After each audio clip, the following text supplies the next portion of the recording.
ဒီအခြေအနေမှာလူလောကကိုရောက်လာတယ်ဘာတွေထားခဲ့မှလဲဆိုတော့အရာလေးကိုကျွန်တော်တွေးကြည့်တယ်ဗျတွေးကြည့်တယ်အဲ့လိုမျိုးလဲကျွန်တော်မိတ်ဆွေတွေကိုတွေးကြည့်သေးခြင်းတယ်ကိုယ့်စီမှာဘာလေးရှိလဲကိုကဟိုစကားပြောရတာသဘောကျတဲ့တဲ့ပြောမယ်ဆိုရင်တော့ကိုကအဲ့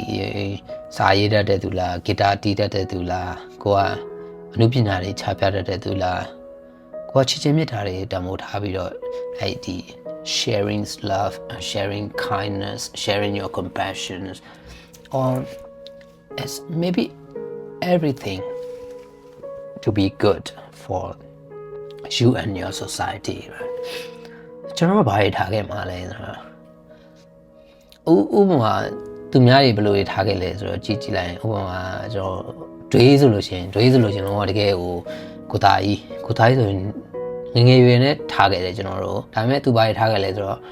လုံးဝတန်ဖိုးရှိတယ်သူရဲ့အမှုပညာတွေသူရဲ့အချီတွေသူရဲ့စကားပြောပုံဆိုပုံတွေနော်သူရဲ့ action တွေသူရဲ့ acting တွေသူရဲ့ influence for နော်ပြောရမယ်ဆိုသူနဲ့သူရဲ့ဒီဟိုညီကိုတွေအမှုပညာပတ်တော်သားတွေပေါ့ကွာသူဒီအများကြီး influence ပေးခဲ့တယ်အကောင်းဆုံးလမ်းပြခဲ့တယ် leader တယောက်အနေနဲ့လည်းသူအကောင်းဆုံးလက်တွဲခေါ်ခဲ့တယ်တင်ယူပေးခဲ့တယ်ပြသပေးခဲ့တယ် director တယောက်အနေနဲ့လည်းသူဒီကိုယ်စားညံ့တဲ့ရှိသလောက်အများကြီးထားခဲ့တယ်ဗျလူကတော့တည်သွားတယ်ဒါပေမဲ့ကြံခဲ့တယ်အများကြီးသူ့ရဲ့အနှစ်သာရတွေကနာမည်မတည်သွားဘူးဒါဒီကျွန်တော်အခုပြောနေတယ်ဥပမာကိုသားကြီးပဲရှိသေးတယ်ပြီးတော့ဗိုလ်ချုပ်အောင်ဆန်းဆိုရင်ကျွန်တော်တို့ဒီနိုင်ငံကြီးကိုလွတ်လပ်ရေးယူပေးခဲ့တယ်လွတ်လပ်ရေးရဲ့ဖခင်ဆိုပြီးတော့သူလွတ်လပ်ရေးချင်းကိုထားပေးခဲ့တယ်သူ့ရဲ့ mission ဒီလွတ်လပ်ရေးယူပေးဖို့အတွက်ပဲဒါပေမဲ့သူကိုယ်တိုင်တော့လွတ်လပ်ရေးကမခံစားသွားအောင်အဲ့တော့သူဘာလာလုပ်လဲဆိုတာဒီလိုပါမြေကြီးပေါ့မြန်မာနိုင်ငံမှာဘာလို့မွေးလာလဲသူမြန်မာနိုင်ငံမှာဘာလို့ရောက်လာလဲဆိုတော့သူ mission ပါလာပြီသားသူ mission ဒီလွတ်လပ်ရေးယူပေးအောင်တတ်ပဲသူကိုယ်တိုင်ဒီလွတ်လပ်ရေးကိုအရသာကြီးခံစားသွားတာဆိုတော့တိတော့မသိသွားဘူးโอเคလွတ်လပ်ရေးဘယ်လိုရသွားလဲဆိုတော့တိတော့မသိတော့โอเคအဲ့တော့ပြီးတော့ဦးဝင်းဦးဦးဝင်းဦးတို့ဘာလို့ဆိုလို့ရှိရင်သူဒီထားခဲ့တယ်လုံးဝအနှစ်သာရတွေအများကြီးထားခဲ့တယ်သူရဲ့ဘာလို့လဲဆိုသူ့မှာဗီဇပါလာပြီ talents ကသူဒီလုံးဝတယောက်ဆောင်ကောင်းတယောက်ပြန်မယ်ကွာဘာလို့ပြောနေကြတာလဲကွာအညာနဲ့သူရဲ့အဲ့ဇာကားလေးတွေပြန်ကြည့်မယ်ဆိုလို့ရှိရင်အရင်ကဟိုဖြစ်တယ်ကကျွန်တော်တို့သဘောကျတယ်ဟိုသူ့ရဲ့တဲဆောင်တဲ့ဇာကားလေးကပါဇက်လေးကလည်းပွင့်နေလို့တော့မထင်အောင်သူပြောလို့ရှိရင်မန်တင်မန်သွားကြရအောင်လေးပါညာနဲ့သူ့ရဲ့အဲ့ဒီသူမတူတဲ့အtiêuဆောင်ချက်လေးတွေပေါ့အဲ့ဒါလေးတွေဒီသူအများကြီးအမှုပညာရတတ်မြောက်ဆိုတာထားခဲ့တယ်ဒါကျွန်တော်ဒီဟိုမျက်စိနဲ့မြင်သမျှကျွန်တော်ဒီလောက်ရေးရွယ်ပြလို့ရသလောက်လေးပဲရွပြတယ်ဥမာစာရေးတာ talents ပါလာတဲ့သူတွေတော့ပါဥမာဆရာအမောင်သားချိုတို့ပါလို့ဆိုလို့ရှိရင်လည်းသူထားခဲ့တဲ့အနှစ်သာရတွေဆိုတာအများကြီးဗျာကျွန်တော်လေးလာလေးပို့ပြီးတော့သိနိုင်နေပဲတကယ်သူတို့ရဲ့ talents ပါလာတယ်စိတ်ရောကိုယ်ရောနှိပ်ပြီးတော့ဒီဘဝတစ်ခုလုံးများတော့အဆန့်ရှိတာမရှိတာနောက်ထောင်သူတို့စီမှာကသူ့ mission နဲ့သူလာပြီးသားဆိုတော့သူဒီပတ်စံချဖို့စီးပွားရေးလုပ်ဖို့ပတ်စံဟိုဘလို့အမောက်လောက်ငါ့ရဲ့ဘဏ်အကောင့်ထဲမှာရှိဖို့ဆိုတဲ့ focus there this is not his main focus is just to write the things သူဒီမှာရှိနေတဲ့လုံးသားတဲ့အာဟာရတွေထားခဲ့တယ်အမှအကြည့်တော့ဆိုလို့ရှိရင်လည်းအားလုံးသိကြတဲ့အတိုင်းပဲပျော်ပျော်ရွှင်ရွှင်နေတတ်တယ်လုံးဝကိုသူ့စာအုပ်လေးတွေဖတ်လိုက်တာနဲ့လုံးဝကိုဗျာသူပေးနိုင်တဲ့ရတာကြီးကဒါလူတိုင်း sorry လူတိုင်းသိနေကြတဲ့အတိုင်းပဲနော်အကြည့်တော့လို့ပြောလိုက်တာနဲ့စာအုပ်ကမဖတ်သေးဘူးနာမည်ကြားလိုက်တာနဲ့ရည်ချင်းနေပြီအဲ့လောက်ထိအောင်ပါပဲသူဒီ talent ပါလာတယ်ဒီ gift အပြည့်စုံပါလာတယ်ပေါ့နော်ပြီးတော့ဒီသူ့ရဲ့ talents အတိုင်းပဲသူနေသွားတယ်သူတို့စီမှာကျတော့အဲ့ဒီဟိုဂုံသိမ်းများဖို့မောက်မာဖို့ပါညာငွေချင်းအများကြီးရှိဖို့ဆိုတာဒီသူတို့ရဲ့ system ထဲမှာအဲ့ရှိမနေဘူးဗျသူ့ရဲ့ system ထဲမှာသူဒီပျော်ရွှင်နေမျှဝေမယ်သူ့ရဲ့အုံနောက်ထဲမှာဒီ run နေတာဒီသူအချိန်ပြေးအဲ့သူရေးမဲ့အတွေ့အတွေသူရေးမနောက်စာအုပ်တဲ့သူ character လေးတစ်ခုရောက်လာမယ်ဟာဘယ်လိုရေးကောင်းမလဲပါညာဆိုတာအများအားသူဒီအဲ့ဒါတွေနဲ့အဲ့ gift ကိုပဲသူအကောင်းဆုံးပုံဖော်သွားပြီးတော့ကျွန်တော်တို့ society ကျွန်တော်တို့ ਨੇ ကျွန်တော် generations ကိုထားခဲ့တယ်ပေါ့နော်အဲဒီရေးစရာမောစရာတွေစာအုပ်လေးတွေအမှတ်တရတွေနဲ့ပြီးတော့ဒီအနုပညာလောကမှာဆိုရင်လည်းဂီတလောကမှာဆိုရင်လည်းဦးငှက်ဆိုလို့ရှိရင်သူ့ရဲ့ဟိုကြီးကသူ talents ကြီးက gift ကြီးကအကြီးပြတယ်ကျွတ်စင်သူပါလာတဲ့ gift ကြီးကသူ့နှလုံးသားကဘယ်လောက်တောင်မှနူးညံ့လဲဆိုရင်နော်ဘယ်အရာလို့သူကလုံးဝကိုချစ်ချင်းအားဖြင့်ဆိုပြီးတော့အဲ့ title လေးကိုကျွန်တော်အရင်သဘောကျတယ်ဘယ်အရာပဲလို့ပါကြပြားလေးပဲရေးသူတချင်းလေးပဲရေးအဲ့တချင်းစာအုပ်လေးတွေမှာဆိုလဲသူချစ်ချင်းအားဖြင့်သူရဲ့အဲ့ series လေးတွေဟို covers လေးတွေမှာလည်းချစ်ချင်းအားဖြင့်ဆိုပြီးတော့အမြဲတမ်းရေးတယ်ဗျချစ်ချင်းအားဖြင့်အဲ့ဒါဒီသာလင်းလုံးဝကိုကျွန်တော်တို့ရဲ့စစ်မှန်တဲ့ဘယ်လိုခေါ်မလဲဘဝရဲ့အနှစ်သာရဆိုတော့သူတို့ဒီလက်ခံထားတယ်ဘာလို့လဲဆိုတော့ငွေကြေးချမ်းသာမှုဥပမာဂုံနေငွေတွေကျွေဝမှုတွေဒီအဲ့ဒီနုပညာတွေနဲ့တိတ်ပြီးတော့မဆိုင်တယ်လို့ပဲကသူနှလုံးသားတွေကနည်းနည်းတော့focus မတူကြတာပေါ့နော်focus မတူကြတာဥငှက်ဆိုလို့ရှိရင်အိမ်မှာတကယ်ဆိုဘယ်လောက်ထိတောင်မှသူပြတ်သားလဲဆိုလို့ရှိရင်သူခေတ်သူကာလနေတာသူ့အနေထားရင်းနဲ့သူလှုပ်ရှားမယ်ဆိုရင်လှုပ်ရှားခြင်းစရာတွေလေနော်ဟိုတချင်းကြည့်လိုက်လဲသိတာဝါဒနာထက်ဝမ်းရေးခတ်တော့တယ်ဒီတချင်းဟာငါရဲ့နောက်ဆုံးတချင်းဖြစ်မယ်မပြောတတ်ဘူးလေဟာဝါဒနာထက်ဝမ်းရေးတောင်ခတ်နေလိုက်သေးတယ်ဒီလောက်သူ့အနေထားရင်းနဲ့ဘာဖြစ်လို့ဆိုသူ့ရဲ့စိတ်ဓာတ်ထဲမှာဒါဒီအနုပညာတွေသူရောင်းစားဖို့မဟုတ်ဘူးဆိုတော့စိတ်ဓာတ်ဗျသူဒီစီးပွားရေးလုပ်ဖို့လာတာမဟုတ်ဘူးဒီလောကကြီးတဲ့အနုပညာတွေထားခဲ့မယ်ဆိုတော့သူ့ရဲ့ mission ကပါလာပြီသူ့ရဲ့ gift ဒီအနုပညာတွေတခြင်းတွေထားခဲ့မယ်ကြပြတွေထားခဲ့မယ်เนาะအနုပညာအမွေးနေ့တွေထားခဲ့မယ်သူ့ရဲ့သင်ကြားမှုတွေထားခဲ့မယ်တငယ်ချင်းတွေမိတ်ဆွေတွေနဲ့ပြင်ဒီအနုပညာနဲ့ပတ်သက်ပြီးတော့ပဲဟောဖြစ်သွားမယ်ဆိုတဲ့ပုံစံမျိုးနှလုံးသားထဲမှာချစ်ချင်းမြတ်တာတွေနဲ့ပြည့်လုံးဝရှိသမျှအိတ်သွန်ဖောင်းပေါ့အကုန်လုံးထားခဲ့တာသူ့နှလုံးသားထဲပြီးတော့ကိုထီဦးထီဆိုလို့ရှိရင်အဲ့တိုင်းပဲလုံးဝတကယ်ကိုအနှစ်သာရတွေထားခဲ့တယ်အများကြီးပဲသူ့ရဲ့တချင်းချိုလေးနဲ့သူ့ရဲ့တနာတွေအကောင်းဆုံးထားခဲ့တယ်ပြီးတော့တူပီကျွန်တော်ရဲ့ generation မှာဆိုလဲတူပီဒီရောက်လာတယ်ကဘာကြီးကိုရောက်လာတယ်သူဒီပျော်ရွှင်ပဲနေတာသူ့ရဲ့ interview လေးတွေအခုချိန်မှာပြန်ကြည့်ပေါ်လာလို့ရှိရင်ဒီခါလေး Facebook မှာတူပီ interview လေးတက်လာတယ်ဆိုလို့ရှိရင်အများကြီးရီမောပြီးတော့ဘဲလေးရသလားဆောင်းချဖို့ကောင်းရီမောပြီးတော့ပြောတယ်သူဘာပကာသနာလည်းမပေါ့အကုန်လည်းပေါ့သူစိတ်ထဲရှိတာတဲ့ပြောတယ်အဲ့တော့သူထားခဲ့တဲ့အမွေနှစ်တွေအကုန်လုံးဒီလုံးဝတကယ်အနှစ်သာရတွေဒီအကုန်လုံးထားခဲ့တာတကယ်ကိုအိတ်သွန်ပေါင်းမအကုန်ထားခဲ့တာသူလည်းပြီးတော့ဘယ်လိုမျိုးအကောင်ဆုံးသိနိုင်လဲဆိုတော့ဘယ်လောက်ထိတောင်ချစ်ချင်းမြတ်တာကိုနှလုံးသားဟောဖြစ်နေလဲဆိုတော့ကဲအများကြီးပါပဲသူတို့ထားခဲ့တဲ့အရာတွေကဘာမှတန်ဖိုးကြီးဆုံးအရာမြတ်တာမဟုတ်ဘူးလားကဘာမှတန်ဖိုးကြီးဆုံးအရာမြတ်တာမဟုတ်ဘူးလားလူဒန်းစိတ်မဲ့နေထွက်သင်ဖတ်တကုတ်ကြိုးစားရင်တစ်ဖြည်းဖြည်းဝေးသွားခဲ့ဒီနေ့နမထန်ထွာဒီမာရီလိုပေါ်တွေထားလဲဘိုင်ဇာဒါရဘွားကိုမမန်တီဆောင်မယ်အဲ့ဒါတွေဒီပင်လေကျွန်တော်တို့ဒီနေ့နဲ့မနေ့ပြန်တော့ဒါကျွန်တော်လူသားတွေတို့ကအီမောင်ထုတ်ပြီးတော့နည်းနည်းremind လုပ်သွားတာပေါ့နော်ဒီနေ့နဲ့မနေ့ပြန်တော့ဘာတွေလုပ်ဖို့တွေးတာလဲဟုတ်တယ်ကျွန်တော်စီးပွားရေးသမားအနေနဲ့တော့စီးပွားရေးလုပ်ဖို့ပဲတွေးမှာပဲလေနော်ဒီနေ့နဲ့မနေ့ပြန်တော့ okay ဒီနေ့ကဈေးကွက်ဘယ်လောက်ရှိတယ်နောက်နေ့မနေ့ပြန်ပါဈေးကွက်ရှိတယ်ဘာညာဆိုတွေးမှာပဲနိုင်ငံရေးသမားလည်းနိုင်ငံရေးအမြင်နဲ့တွေးမှာပဲလောဘသမားလည်းလောဘအမြင်နဲ့တွေးမှာပဲဒေါသသမားလည်းဒေါသအမြင်နဲ့တွေးမှာပဲဆိုတော့မောဟသမားလည်းကိုအဲ့ဒါကိုတွေးနေလို့တွေးနေမှတော့မသိဘူးကိုတွေးနေတဲ့အရာဒီလောဘဒေါသလားဘာလားဆိုတာတော့သိချင်မခွဲပြတတ်ဘူးအဲမောဟနဲ့တွေးကြမှာပဲ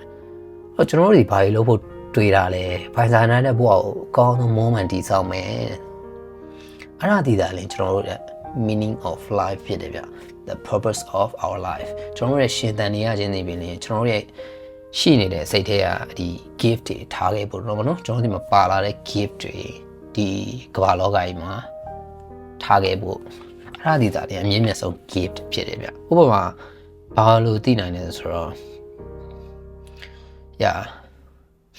ပြီးတော့ဒီကိုယ့်ရဲ့ကာယကံဝစီကံမနောကံနဲ့ကံ၃ပါးနဲ့ကံ၃ပါးလုံးပေါ့နော်ဒီဗုဒ္ဓဘာသာမှာနေမရှိတာလည်းမဟုတ်ဘူးဒီဘက် Bible ထဲမှာဆိုလို့ရှိရင်လည်းဒီ Bible တစ်အုပ်လုံးကြီးကိုယ့်ရဲ့ကာယကံကိုယ့်ရဲ့ဝစီကံကိုယ့်ရဲ့မနောကံအဲ့ဒါတွေကိုအလုံးဝ pure ဖြစ်စေဖို့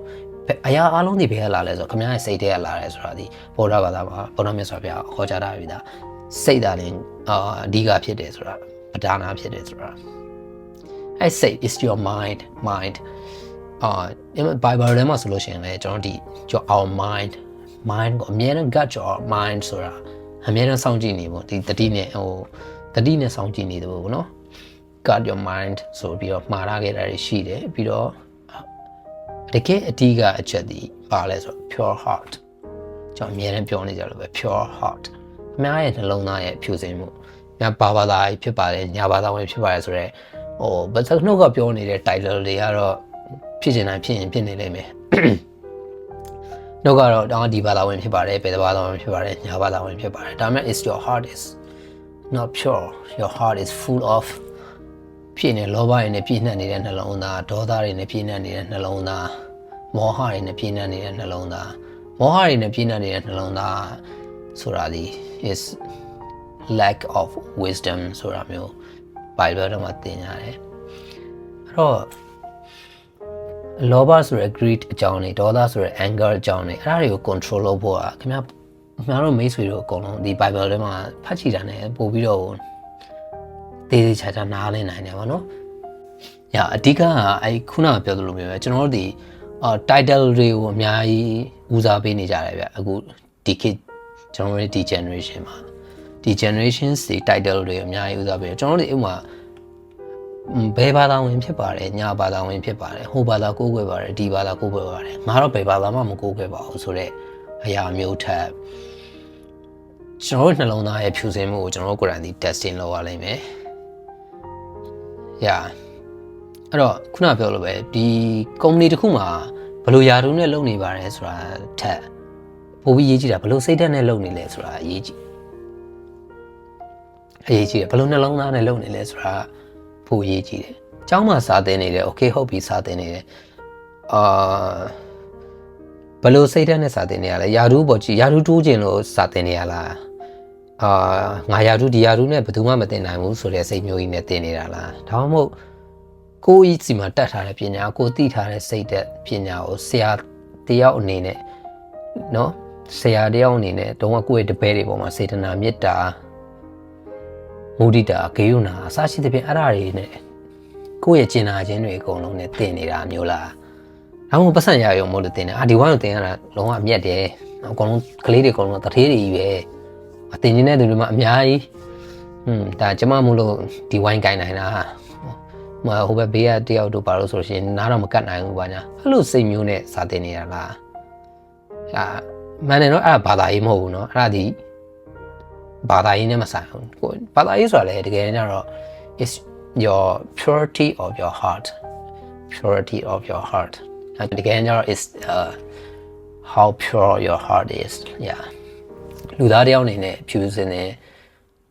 ဘယ်လိုနေထိုင်လဲဘယ်လိုလုပ်ကိုင်လဲဘာညာလဲဆိုတာပေါ့နော်အဲ့ဒါကြောင့်မို့လို့လေဗုဒ္ဓမြတ်စွာဘုရားဒီမင်္ဂလာတုတ်ကိုပြေကြီး73တုတ်မှာမင်္ဂလာတုတ်ကိုထိတ်ဆုံးမှာဟောကြားခဲ့တယ်လို့ကျွန်တော်ထင်နေဗျဘာဖြစ်လို့လဲဆိုတော့အဓိကလူကောင်းသူကောင်းဖြစ်ဖို့အဓိကတရားတွေသိဖို့လွတ်မြောက်ဖို့ထွက်မြောက်ဖို့ဆိုတာခဏထားလိုက်အောင်လူကောင်းသူကောင်းစိတ်ဓာတ်ကောင်းမရှိဘဲနဲ့တရားကောင်းဆိုတာမသိနိုင်ဘူးတရားရဲ့ကောင်းမွန်မှုအရာသာအနှစ်သာရရှိတဲ့တရားထူးတရားမြတ်တွေမရနိုင်မင်္ဂလာတုတ်ဒီလူတယောက်အနေနဲ့လုံးဝအကောင်းမွန်ဆုံး38ပြမင်္ဂလာသည်လူသားတယောက်အနေနဲ့နေမယ်ဆိုလို့ရှိရင်ခင်ဗျာလောကီထဲမှာနေမယ်ဆိုလို့ရှိရင် okay ဟုတ်ပြီလောကီထဲမှာနေမယ်ဆိုရင်တော့မင်းတို့အနေနဲ့จิตသားတို့အနေနဲ့လူလောကီထဲမှာဆိုလို့ရှိရင်အဲ့နသားလာမေးတာမှာလောကီထဲမှာနေမယ်ဆိုလို့ရှိရင်တော့ဒီအချက်38ချက်တည်ဒါလင်းဒါလူကောင်းသူကောင်းတယောက်လုံးဝမင်္ဂလာရှိတဲ့အရာတွေဆိုပြီးတော့ထိတ်သုံးမှာဟောကြားခဲ့ပြီးကြတော့မှတခြားတုတ်တွေလာအဲ့တော့မင်္ဂလာတုတ်ကိုဘာဖြစ်လို့ထိတ်ဆုံးမှာဟောကြားခဲ့လဲဆိုတော့အရေးကြီးဆုံးချက်ဒီလူကောင်းသူကောင်းဖြစ်ဖို့လူကောင်းသူကောင်းဆိုတာဒီဘယ်လိုမျိုးလဲဝေကောင်းစားလိုက်တွေဝေထားရတဲ့သူလားကားကောင်းစားကြီးတွေစီးနေရလူလားအိမ်ကောင်းစားကြီးမှာနန်းတော်ကြီးမှာနေရတဲ့သူလားဆိုတော့ it's no because လူကောင်းဆိုတာဒီသူ့ရဲ့ကာယကံကောင်းမှုဝစီကံရဲ့ကောင်းခြင်းမနောကံရဲ့ကောင်းခြင်းအဲ့ဒီ၃ချက်နဲ့ပြည့်စုံနေတဲ့သူသာလျှင်သီလပြည့်စုံတဲ့သူဖြစ်တယ်သီလပြည့်စုံမှလည်းတမာတိဆိုတာကိုတည်ဆောက်နိုင်မယ်အဲ့သီလနဲ့တမာတိနဲ့အခြေခံကောင်းမှသာလျှင် wisdom ဆိုတဲ့ပညာဖြစ်လိမ့်မယ်ဆိုတာဒါကျွန်တော်ပြောတာမဟုတ်เนาะအဲ့ဒီဗုဒ္ဓဘာသာရဲ့ဒီဟောစာထဲမှာကျွန်တော်တို့ဒီကျွန်တော်ငယ်တော့ပစင်တက်တော့အဲ့38ဖြာအဲ့ဘယ်လိုခေါ်လဲ38ဖြာမဟုတ်ပါအဲ့ဒီဟို950နီးပတ်တော်ဆိုတာဘာလို့လဲအဲ့ဇောက်တွေထဲမှာအများကြီးလေးလာတင်ယူခဲ့ရတယ်အရန်ကိုလည်းတော်တော်နှလုံးသားကိုအေးချမ်းစေတဲ့အရာတွေဖြစ်တယ်ပေါ့နော်အဲ့တော့ဒီပိုင်ဆိုင်မှုတွေကအဓိကလားဆိုတာမဟုတ်တော့သူကိုယ်တိုင်နန်းတော်တွေကစွန့်ခွာပြီးတော့မှအမှန်တရားအစစ်မှန်ကိုသွားပြီးတော့ရှာဖွေတယ်ဆိုတော့အဲ့ဒီ testimony သူ့ရဲ့ lifestyle ကိုကြည်ချင်းအပြင်သိနိုင်တယ်ကျွန်တော်တို့ရဲ့ဟိုခန်းနာတဲ့နန်းတော်တွေဆိုတာဒီသားလင်းဘဝရဲ့အနှစ်သာရလားဟိုမှာဒီနေ့ဒီခေတ်ကာလဆိုလို့ရှိရင်ဟိုနာမည်ကြီးတဲ့ကားတွေပိုင်းဟိုတန်ဖိုးကြီးပါတယ်ဆိုတဲ့ကားတွေကဘာပေါ်မှာ3စီးလောက်ပဲရှိပါတယ်ဆိုတဲ့ကားတွေ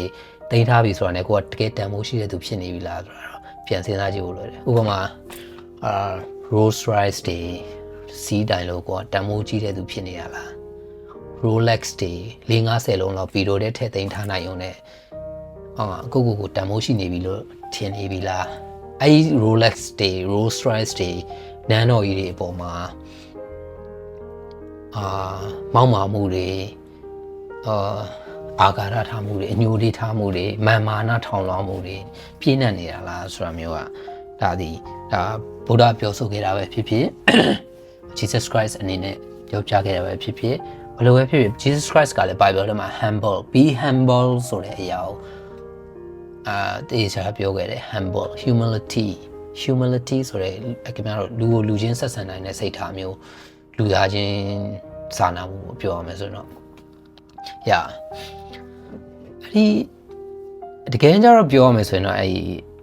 နှစ်ခုလုံးဒီဆက်နေတယ်ဗျသဘောတရားအရာဘာလဲဆိုတော့ကျွန်တော်တို့လူကောင်းသူကောင်းဖြစ်အဓိကအများကြီးတော့ trade to trade အကုန်လုံးရောရွှေ့ပြီးတော့ဆက်မနေဘူးဒါပေမဲ့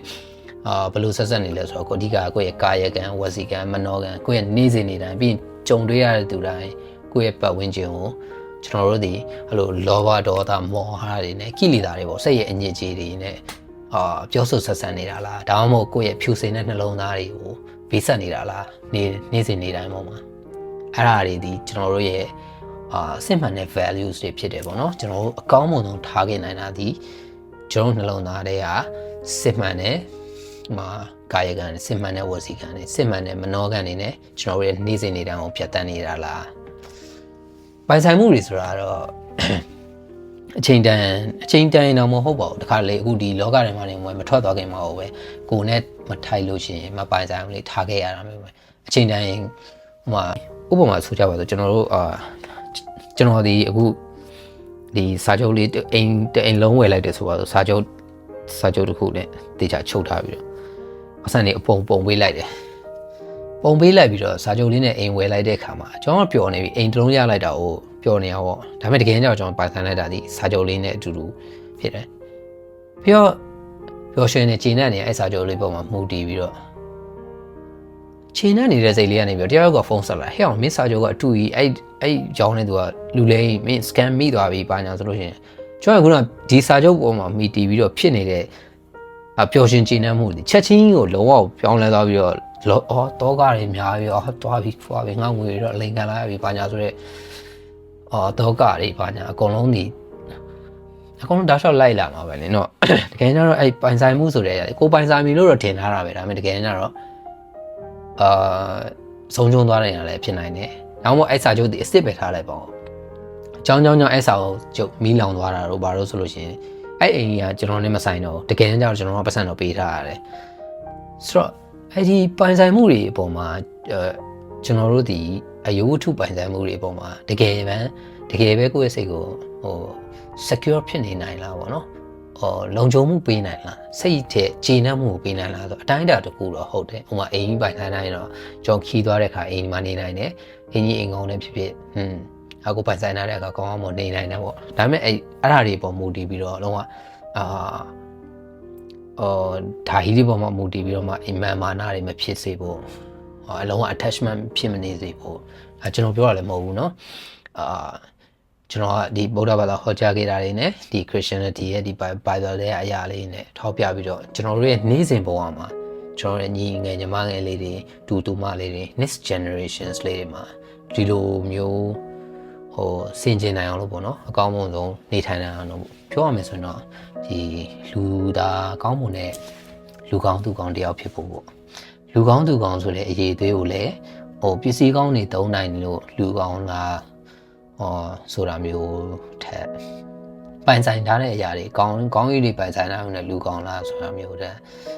ကိုကတကယ်ကိုစိတ်ထဲကလွတ်လာနဲ့နှလုံးသားဖြူစင်တဲ့နှလုံးသားပိုင်ဆိုင်ထားပြီလား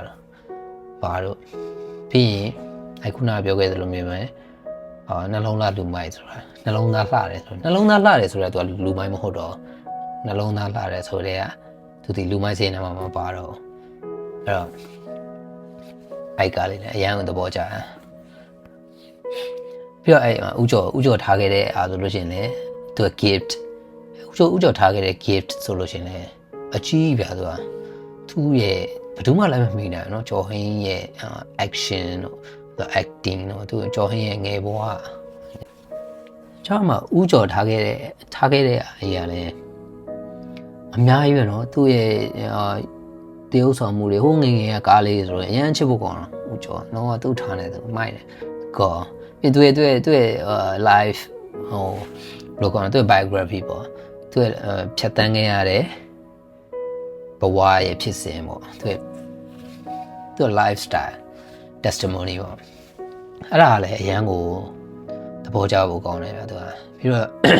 ကျွန်တော်အကြိုက်ဆုံးတွေတဲ့တစ်ခုဒီ one of the best is like အတိတ်ပဲရှိတော့သူခုနကကျွန်တော်ပြောနေတဲ့အရာရင်းနဲ့နည်းနည်းခက်ဆင်နေမယ်နော်အချိန်ကြီးစီကြတဲ့တွင်စီနေငါတို့အလုံးမတ်လုံမြောက်ခဲ့ငါတို့အလုံးမတ်လုံမြောက်ခဲ့မိတ်ဆွေလူဘဝကိုအကျိုးရှိဖို့မိတ်ဆွေတကူကူကိုဆောင်ဖြတ်ပါလေဆိုအဲ့ဒီတခြင်းတွေကကျွန်တော်ပထမဆုံးတစ်ခါပဲကြားဘူးတယ်ကြားဘူးတဲ့အချိန်မှာလုံးဝအဲ့ဒီတခြင်းကိုဇက်တိုက်ဒါဘသူဆိုတာလဲဆိုပြီးတော့လိုက်ရှာရလောက်တဲ့အထိကျွန်တော်သဘောကျတယ်တခြင်းတွေကလုံးဝပြီး title ကိုကြားလိုက်တော့ပို့ပြီးတော့ခိုင်သွားတာအတိတ်ပဲရှိတော်သူတဲ့အတိတ်ပဲရှိတော်လူဟာမှန်တယ်ကျွန်တော်တို့ရဲ့အတိတ်ပဲရှိတဲ့လူတွေဖြစ်ဖို့အရေးကြီးတယ်ဗျာဘဝမှာအတိတ်ပဲရှိတဲ့လူတွေဖြစ်ဖို့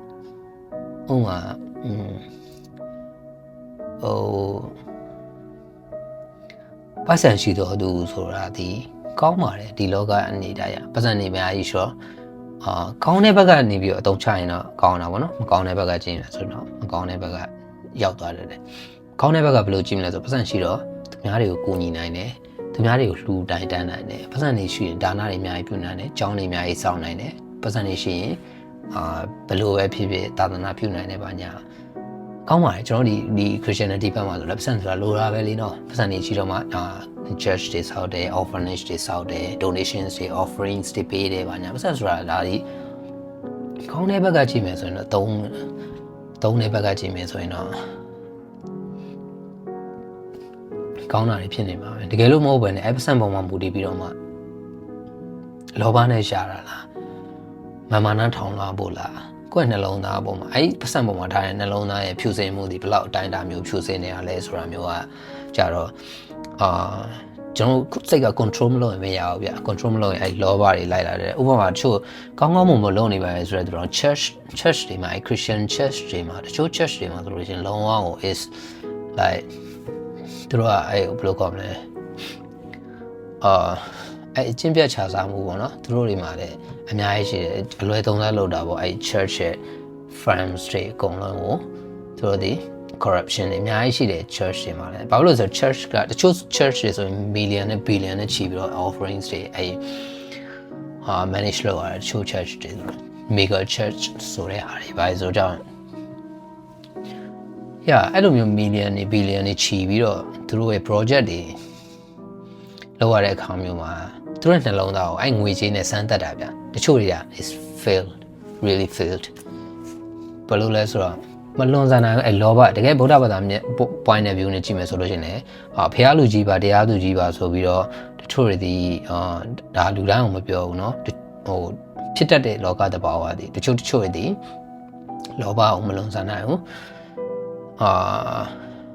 လိုအပ်ချက်ကိုမလွန်ဆန်နိုင်ဘူးဒီခါလေကိုယ့်ရဲ့စိတ်ရဲ့ pressure တွန်းအားပေးမှုကိုမလွန်ဆန်နိုင်စားကြည့်တဲ့ပြင်ပေါ့ဘယ်လိုပဲဖြစ်အဲ့ငွေကြေးကိုအလွယ်သုံးစားလုပ်မိတာတွေပါတယ်ဒီရှိတတ်ကြတာပဲအဲ့တော့ခုနပြော money ဆိုတာတော့သူကသူထားလိုက်လို့ရှိရင်ပြဿနာမရှိဘူးဒါပေမဲ့ money အများကြီးငွေအများကြီးပုံပေးလာတဲ့အခါမျိုးမှာကျွန်တော်တို့ဒီအဲ့ရဲ့ testing ကိုအကောင်းဆုံးဖြေဆုံးနိုင်မှုကြော်ဖြတ်နိုင်မှုဆိုတာနည်းနည်းခဲရင်လေဗျဥပမာလူတစ်ယောက်ကိုလူထားပါတော့လူ2ယောက်ပေါ့အဲ့လူ2ယောက်ကိုသူတို့ရဲ့ character testing လုပ်ရှင်တယ်ဆိုလို့ရှိရင်အနည်းဆုံးပတ်စံအများကြီးပေးကြည့်လိုက်အပါသူစိတ်ထဲမှာနှလုံးသားထဲမှာရှိတဲ့အရာတွေထွက်ကြလာတယ်ဥပမာထားတော့300စီလောက်ပေးလိုက်မယ်ပေါ့တယောက်2ယောက်300ဆိုတော့3000 2ယောက်ပေါင်း3000ပေးလိုက်မယ်ဆိုရင်အဲ့2ယောက်ထဲမှာရှိတဲ့သူတို့2ယောက်ရဲ့ဘယ်လို gift တွေအတွက်သူတို့အသုံးပါလဲဆိုတဲ့ result ထွက်လာနိုင်မယ်တယောက်ဒီ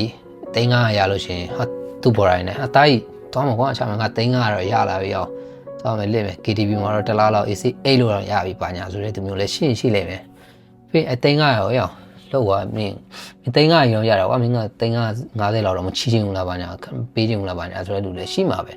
ဒါတော့သူပေးလိုက်မှာပဲပြီးတော့300တော့ရပြီငါအိမ်လေးပါမြေခွက်လေးပါလေးတော့ဝယ်ထားအောင်မှာပါညာဆိုတဲ့အဆင်ပြေတဲ့လောက်လေးနဲ့ပေါ့နော်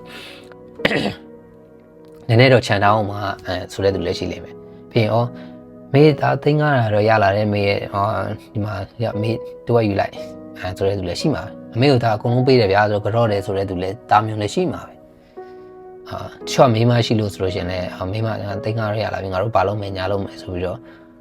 ခွဲချင်တဲ့သူရှိမယ်နောက်ရေးအတွက်တင်တဲ့သူရှိမယ်တာသမီအတွက်စုတဲ့သူစုထားတဲ့သူရှိလိမ့်မယ်ပြီးရင်တချို့ကလူတန်းတန်းတဲ့လူရှိလိမ့်မယ်တချို့ကအဲ့ကိုရလာတဲ့အပေါ်မှာမူတည်ပြီးတော့ကိုယ့်ရဲ့ gift ဆိုတော့အဲ့ရလာတဲ့ blessings အနေနဲ့ရလာတယ်ဆိုလို့ရှိရင်အဲ့ blessings ကိုကိုယ်တိုင်စားသုံးပါလားကိုယ်တိုင်အတွက်ပဲလားဒါမှမဟုတ်တခြားသူတွေအတွက်ပါ sharing အဲ့ blessings ကို sharing လုပ်ပေးတဲ့သူမျိုးဖြစ်ချင်တာလားဆိုတာဒီကျွန်တော်တို့ကိုယ်တိုင်တည်ဆောင်မှရတာအဲ့တော့အဲ့ gift တွေကိုဘယ်လို gift တွေထားခဲ့မှာလဲဆိုတာကျွန်တော်အဲ့လိုမျိုးအဲ့ gift ဆိုတဲ့အကြောင်းအရာကိုတွေးမိပြီးတော့ကျွန်တော်ဒီလိုမျိုး video လေးတွေလုပ်ဖြစ်တာလည်းပါတယ်ဗျ